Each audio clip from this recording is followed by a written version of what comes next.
Assalamualaikum warahmatullahi wabarakatuh. Nama saya Nadia Pramesti. Saya mahasiswi Universitas Teguh Umar, Prodi Teknologi Informasi dengan NIM 21059030400103. Pada video ini saya akan menjelaskan tahapan pengerjaan analisis jejaring sosial pemain sepak bola terkenal di Twitter menggunakan social network analysis.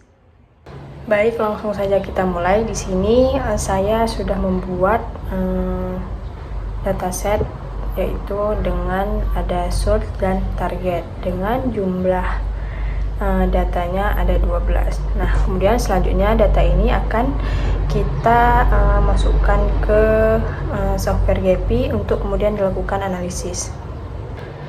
Dan selanjutnya kita buka software GEPI, lalu klik pada bagian file, kemudian import spreadsheet. Nah, selanjutnya kita pilih dataset yang telah kita buat, kemudian open, kemudian next dan finish. Lalu pastikan untuk memilih tipe graph yang direct, kemudian klik append to existing workspace, kemudian klik OK. Maka akan muncul graf berdasarkan dataset yang telah kita masukkan. Di sini node-nya berjumlah 12 dan juga edge-nya berjumlah 11.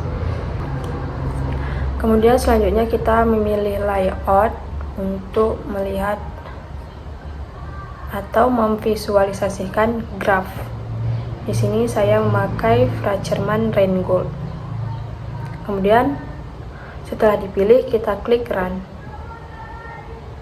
maka graf akan membentuk sesuai dengan layout yang sudah kita pilih. Nah, selanjutnya kita akan menampilkan label untuk nama-nama pemain di setiap nodes. Kita klik data laboratory, kemudian klik di bagian copy data to other column, kemudian pilih ID, kemudian klik OK. Nah, jadi di sini sudah muncul labelnya. Kemudian pada bagian preview kita klik pada show label, kemudian refresh. Nah, di sini akan muncul nama-nama dari pemain sepak bola. Begitupun juga di overview sudah tampil nama-nama pemain.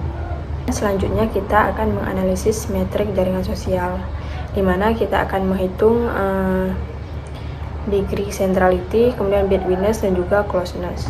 Di sini pada bagian network overview kita klik run pada bagian average degree, lalu pada average weighted degree dan juga network diameter. Pastikan pilih direct, kemudian OK.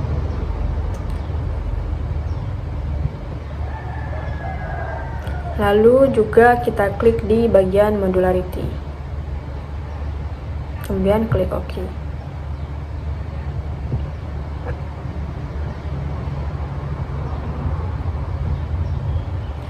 Untuk melihat nilai yang telah dihitung, kita klik di data laboratory. Maka di sini akan muncul nilai-nilai yang telah dihitung, yaitu degree, kemudian ada closeness, bitwiness, dan modularity.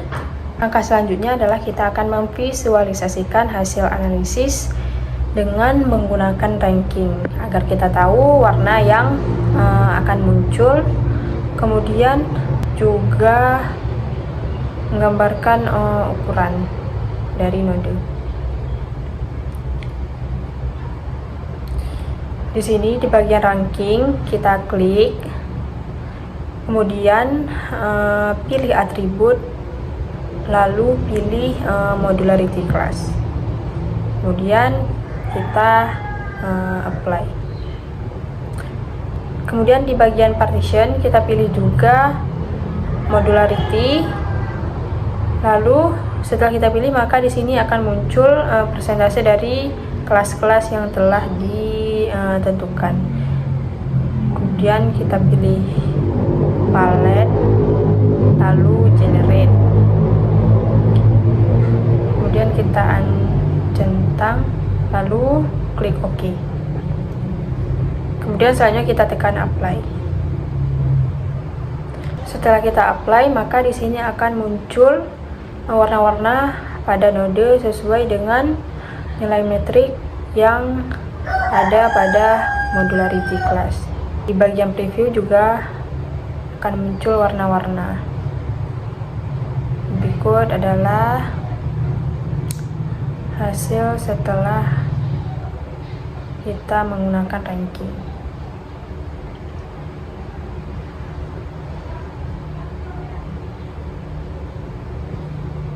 Kemudian setelah dilakukan analisis, maka diperoleh hasil pemain yang memiliki pengaruh besar atau degree centrality itu adalah Messi dengan nilai 6.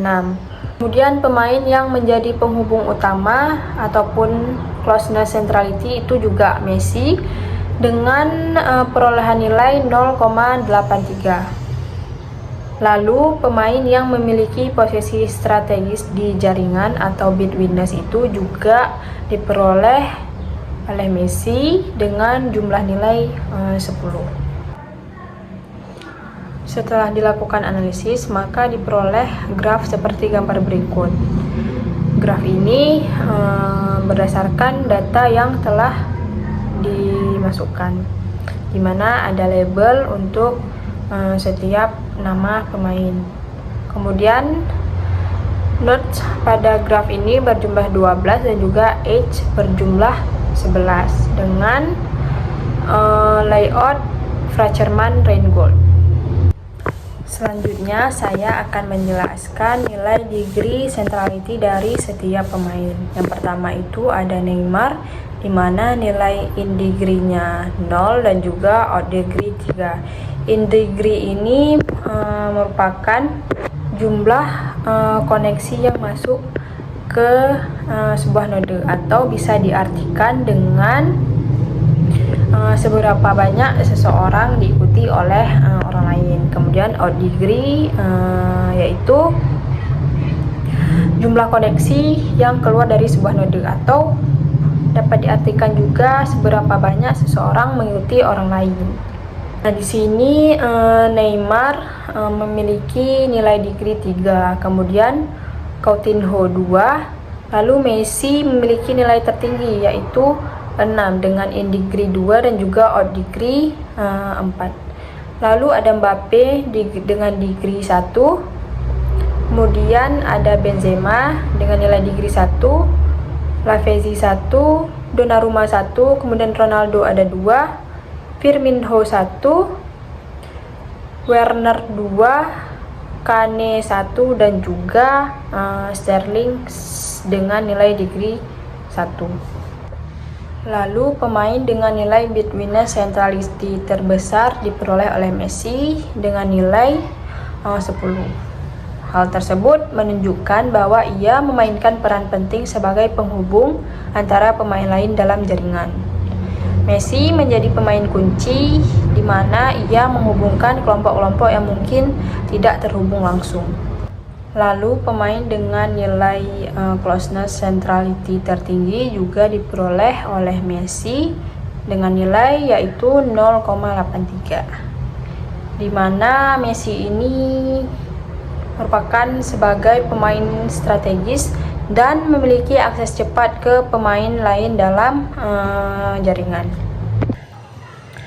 Lalu kesimpulan berdasarkan analisis jaringan sosial, berdasarkan struktur jaringan antar pemain sepak bola menunjukkan bahwa Messi adalah pemain paling sentral dan strategis dalam jaringan dengan nilai degree centrality, kemudian closeness, dan juga bitwitness centrality yang tertinggi. Hal ini menunjukkan bahwa Messi memiliki keterhubungan langsung yang paling luas, kemudian posisi strategis untuk menjangkau pemain lain dengan cepat, serta peran penting sebagai penghubung utama dalam jaringan. Secara keseluruhan, jaringan ini menunjukkan struktur yang terhubung dengan baik tanpa ketergantungan besar pada satu pemain sebagai perantara. Mungkin cukup sekian video penjelasan dari saya. Jika ada kesalahan, saya mohon maaf. Saya akhiri. Wassalamualaikum warahmatullahi wabarakatuh.